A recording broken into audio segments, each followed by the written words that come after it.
Olá, pessoal, tudo bem? Dando continuidade aos nossos estudos, hoje nós vamos falar um pouquinho sobre a primeira lei de Mendel. Mendel, como vocês já sabem, ele foi um monge que viveu entre os anos de 1822 e 1884, que através dos seus experimentos e das suas leis, ele conseguiu levantar uma base para compreendermos os mecanismos de transmissão das características de pais para filhos, né?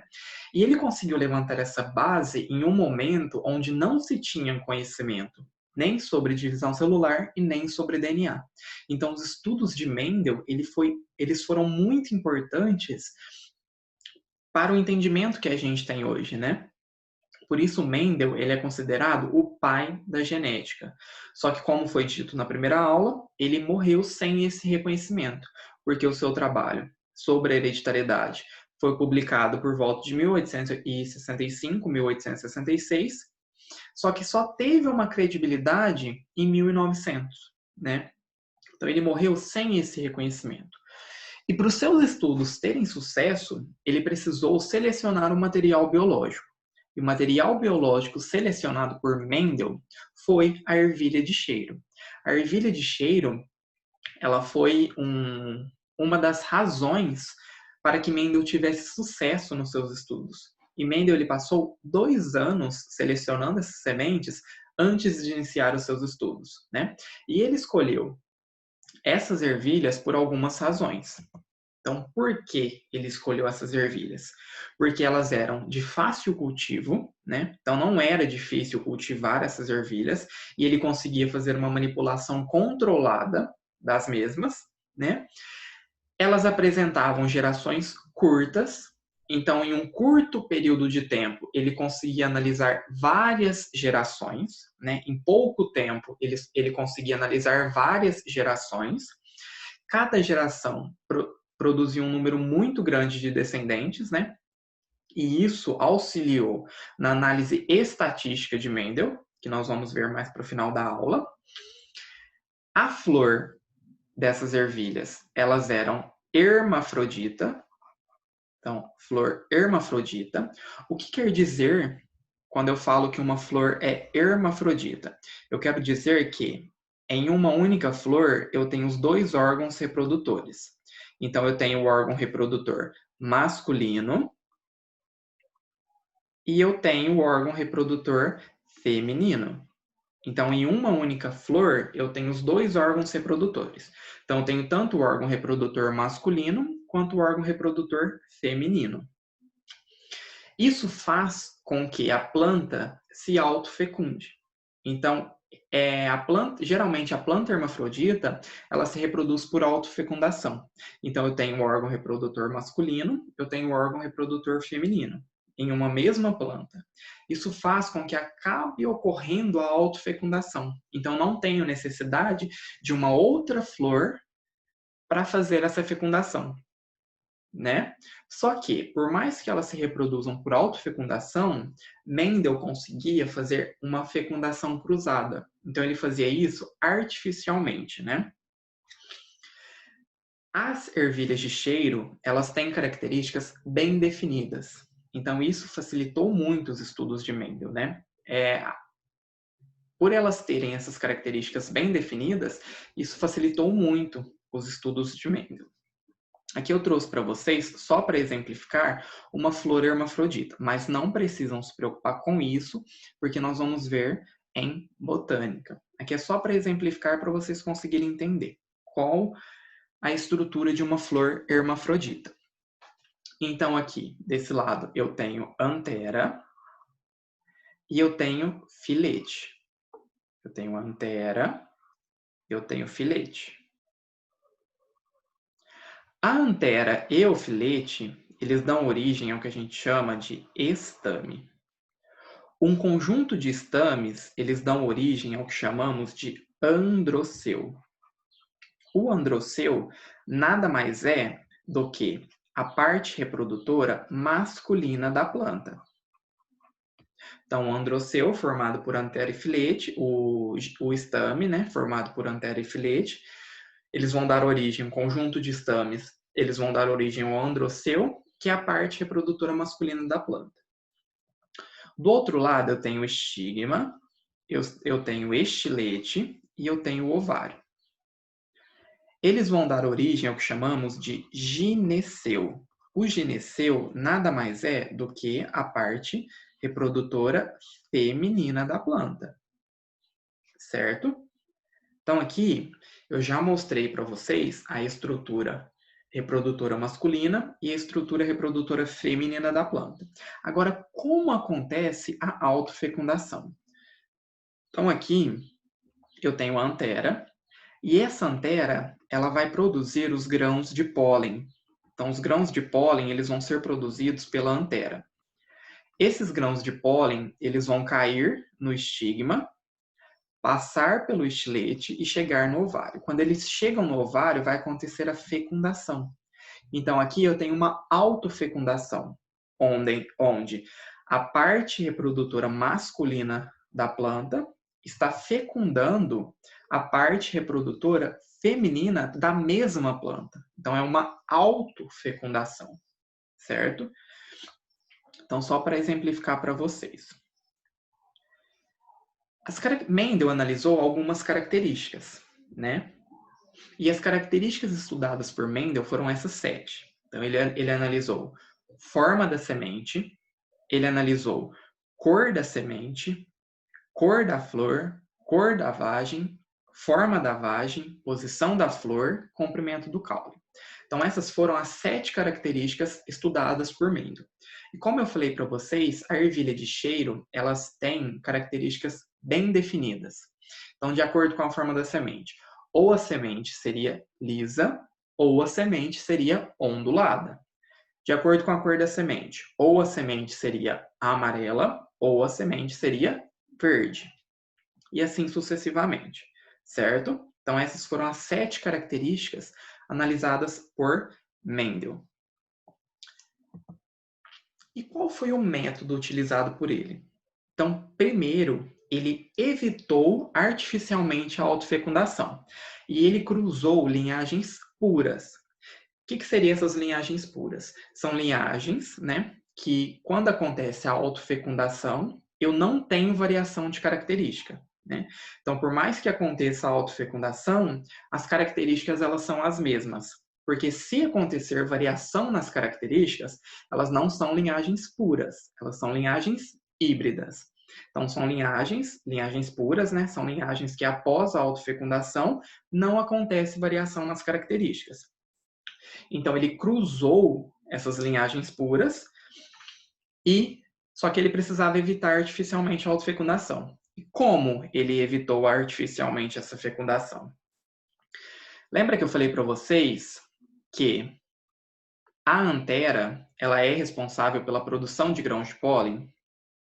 Então, Mendel fez o seguinte, ele retirou de uma flor as anteras, então ele cortou as anteras de uma flor, né?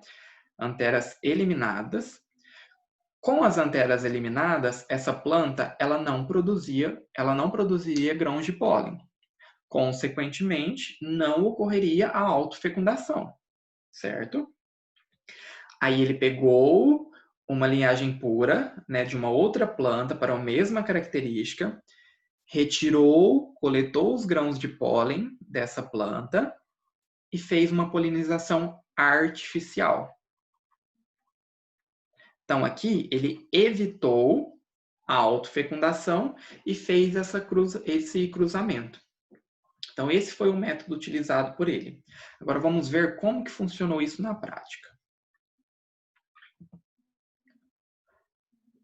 Vamos pegar uma das 7 características que Mendel analisou. Então, vamos pegar aqui, ó, cor da semente.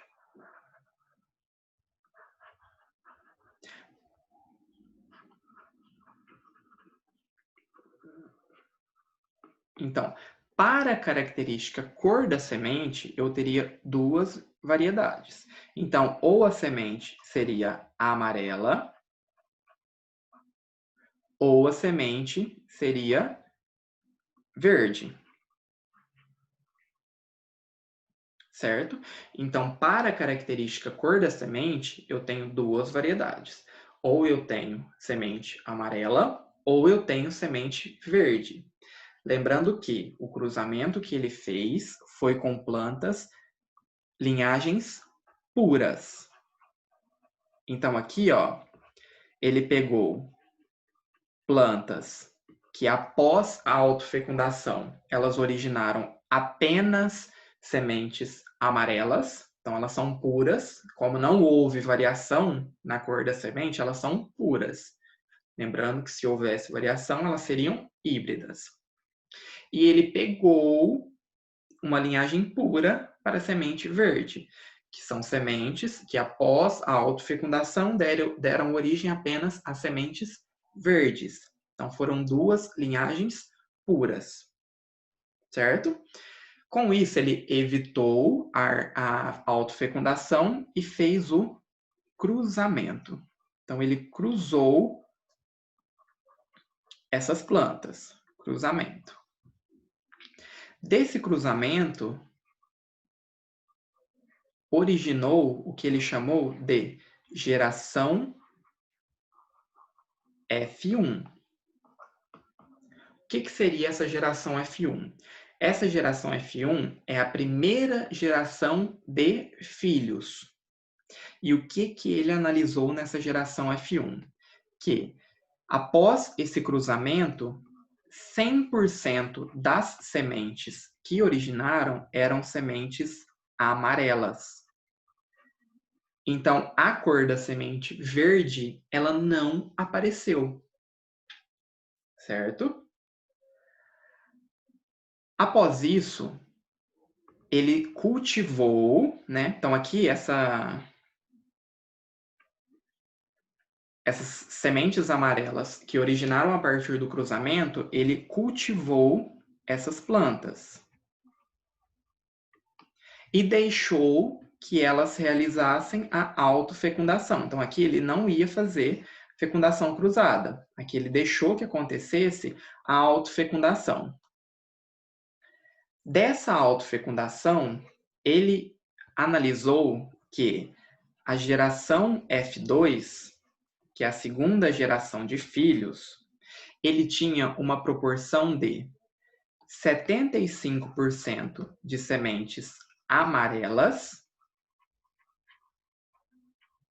e 25% de sementes verdes.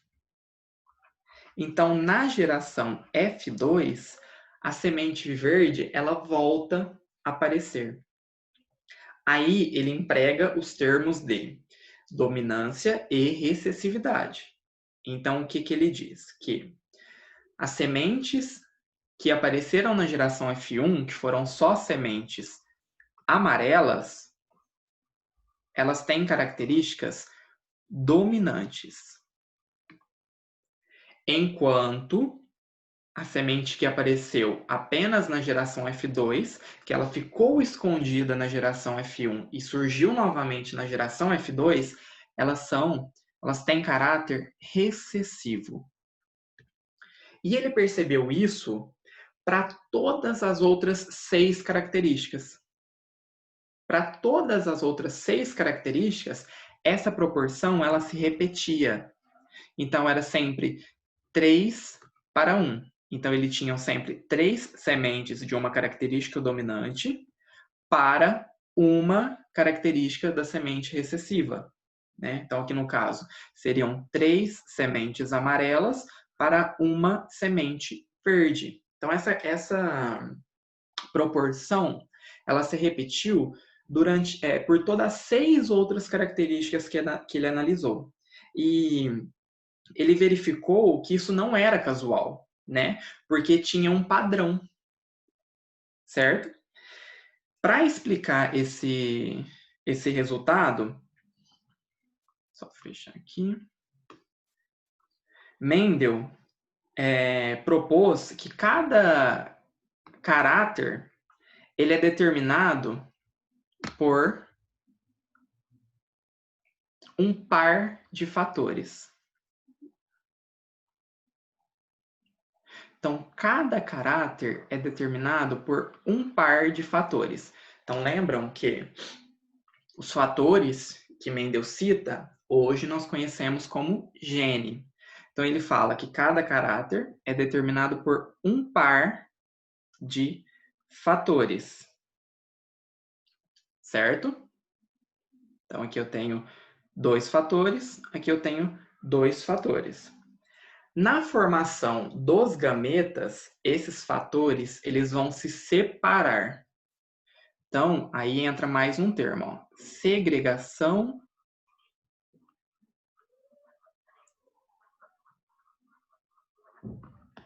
dos fatores. Sempre que aparecer isso, esse termo aqui, ó, segregação dos fatores, quer dizer que os fatores eles se separam na formação dos gametas. E apenas um fator de cada vai para o gameta, né? Então aqui, ó, a variedade vizinho, vizinho, ela vai produzir gametas que contêm apenas o fator vizinho. O vezão, vezão, ela vai produzir apenas fatores que contêm vezão, certo? A união desses gametas, então aqui, ó, tem a união desses gametas, elas produzem o que chamamos de geração híbrida. Então, aqui eu não tenho característica pura mais. Aqui já eu tenho uma característica híbrida.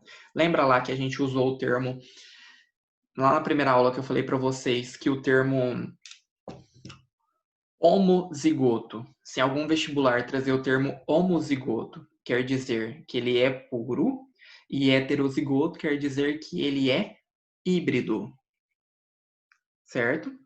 Então, aqui ele está exemplificando isso. Então, aqui, ó, eu tenho 2 linhagens puras, onde as duas são homozigotas.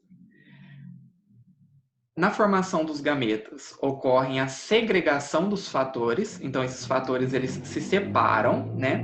Onde no recessivo eu tenho apenas fator Vzinho, no dominante eu tenho apenas fator Vzão.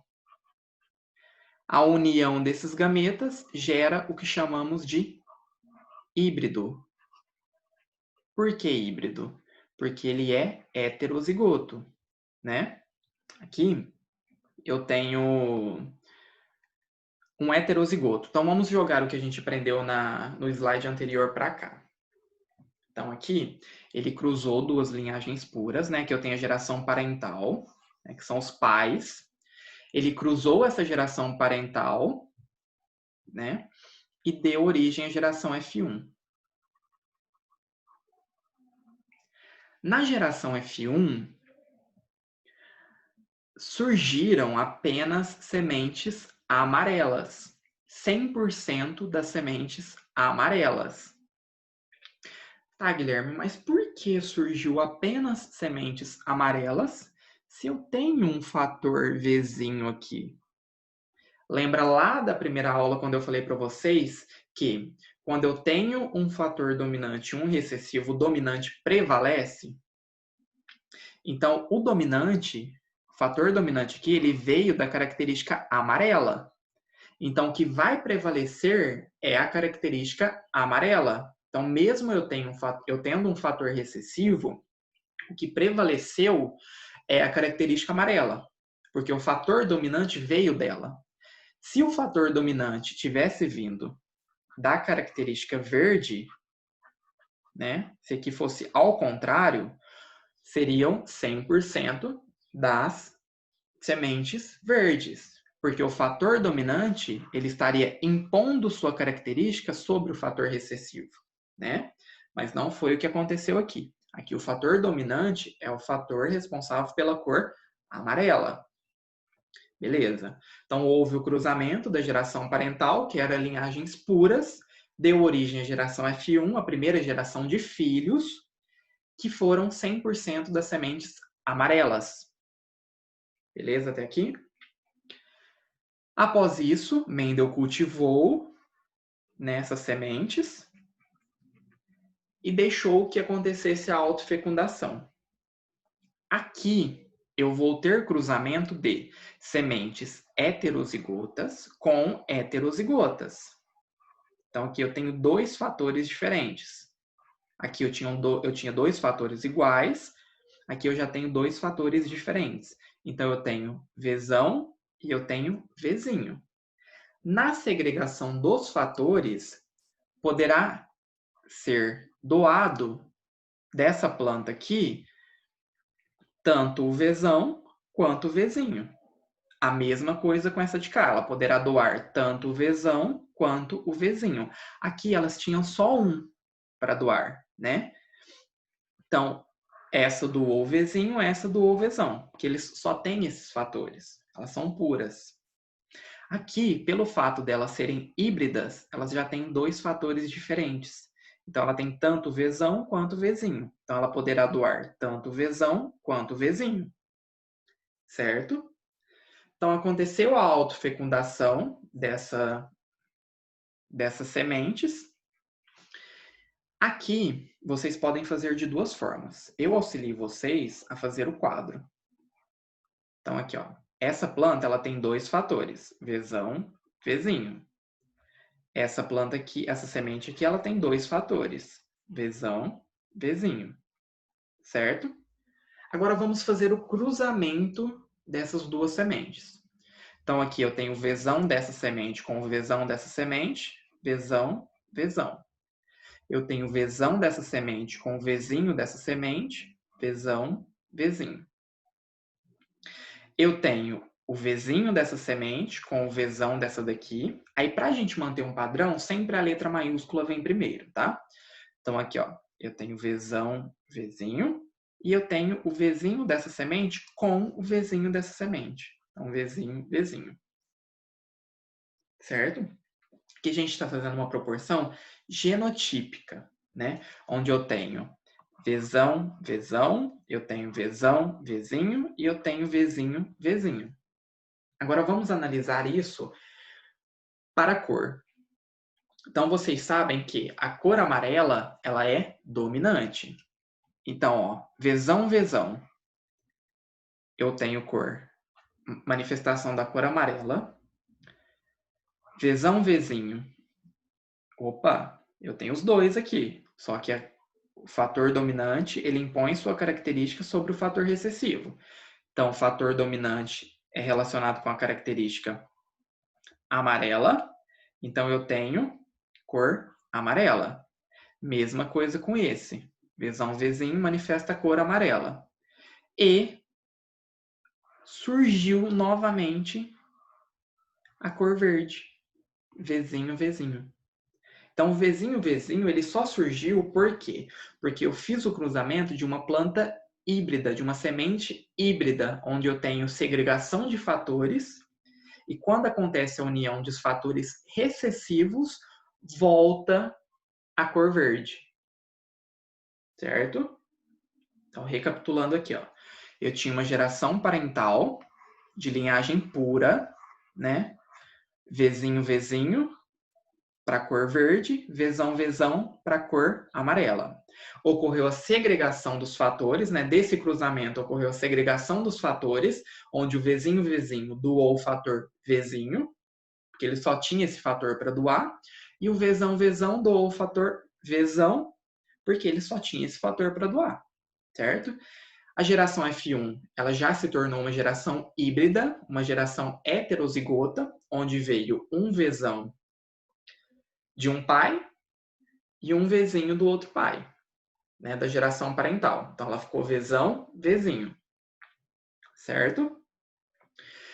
Dessa geração F1 ocorreu a autofecundação de sementes híbridas, onde eu tenho dois fatores diferentes. Então, elas vão poder doar dois fatores. Então, ou elas vão doar o Vzão, ou elas vão doar o Vzinho. Juntei aqui, deixei que acontecesse a autofecundação, gerou 3 plantas amarelas para 3 sementes amarelas para uma semente verde. proporção 3:1. Então é importante vocês entenderem esse quadro aqui também, porque vamos usar muito esse quadro, certo?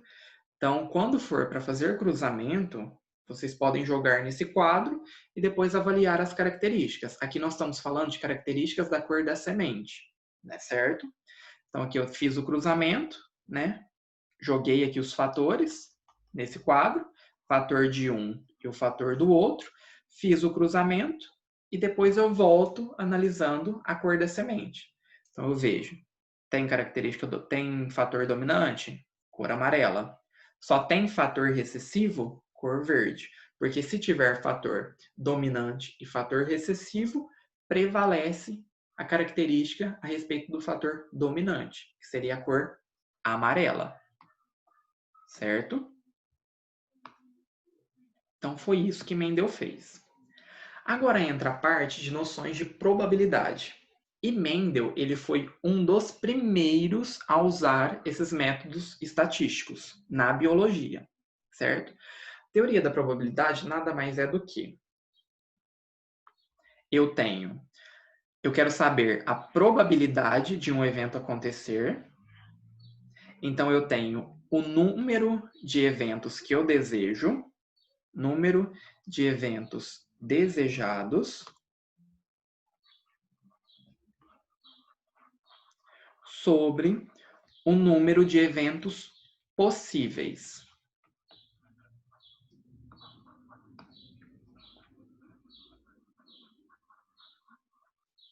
Então, para vocês entenderem, eu vou dar um exemplo bem clichê, que é o exemplo do lançamento de um dado. Então, só para vocês entenderem essa noção de probabilidade. Eu quero saber qual a probabilidade de, no lançamento de um dado, sair o número 4. Então, ó, eu quero saber a probabilidade de, em um lançamento de um dado, eu lanço um dado, qual a probabilidade de sair o número 4? Então, quantos eventos eu desejo? Eu desejo um evento só. Eu quero saber só a probabilidade de sair o número 4. Então, eu quero saber um exemplo só. Um evento só. E o número de eventos possíveis? Então, tem a possibilidade de sair o número 1, tem a possibilidade de sair o número 2, o número 3, o número 4, o número 5 e o número 6. Então, o dado ele tem 6 faces. Então, eu tenho 6 possibilidades, né? Desculpa, eu tenho 6 eventos possíveis. Então, a probabilidade de sair no lançamento de um dado o número 4 é 1 em 6. Por quê? Porque eu tenho 6 faces em um dado e eu tenho um número 4. Certo? Então, sempre quando vocês forem jogar para a fórmula é essa. Então, é o número de eventos que eu desejo com o número de eventos dividido pelo número de eventos possíveis. Certo? Agora aqui eu vou apresentar, só para não ficar muito cansativo, hoje nós vamos ver só a regrinha do e. Na próxima aula, nós vamos ver a regra do ou e entrar na segunda lei de Mendel. A regra do ou, ela também é chamada de regra da adição. Então, eu quero saber a probabilidade de ocorrer um ou mais eventos, né? A probabilidade de ocorrerem eventos mutuamente exclusivos é dada pela soma das probabilidades isoladas de cada evento. Então, vamos ver o seguinte. Então, eu lanço um dado, vamos voltar no exemplo do dado. Eu lanço um dado e eu quero saber qual a probabilidade de sair o número 3 ou o número 4. Então, ó, nós vamos fazer a probabilidade isolada. Então, qual a probabilidade de sair o número 3? Então, em um dado, eu tenho só um número 3. Então, eu tenho a probabilidade de 1 em... Então, é o número de eventos que eu desejo, né? Então, eu quero saber só um evento, só a possibilidade de sair o número 3 em 6 faces de um dado. Então, eu tenho 6 eventos possíveis. Então, no lançamento de um dado, pode sair o número 1, 2, 3, 4, 5 ou 6. Então, eu tenho 6 eventos possíveis. E a probabilidade de sair o número 4? A mesma coisa. Eu tenho um número 4 em um dado, então eu desejo só um evento. E eu tenho 6 eventos possíveis. Então, o dado tem 6 faces e eu só quero o número 4. Eu só quero um evento. Então, aqui, ó, eu fiz as probabilidades isoladas. Então, ó, por que regra do ou? Porque eu quero saber a possibilidade de sair o número 3 ou o número 4. Então, o que eu vou fazer? Eu vou somar essas duas probabilidades. Então, eu somo a probabilidade de sair o número 3 é 1 em 6. E a probabilidade de sair o número 4 também é 1 em 6. Então, eu vou somar essas duas probabilidades. Então, conservo. 1 mais 1, 2. Aqui eu posso simplificar. Então, vou simplificar por 2, por 2. Então, a probabilidade de sair o número 3 ou o número 4 é 1/3. Então, essa é a regrinha do ou. Então, sempre quando um problema ele trazer isso, qual a probabilidade de acontecer um evento ou outro? Eu faço as probabilidades isoladas de acontecer um evento, de acontecer outro evento, e depois eu somo essas duas probabilidades, certo? Então, essa é a regrinha do ou. Próxima aula nós vamos ver a regra do e entrar na segunda lei de Mendel, certo? Lá no Classroom eu vou postar a correção das atividades que eu deixei na aula passada e se surgir alguma dúvida sobre a aula, pode me mandar mensagem, certo? E espero vocês na próxima aula.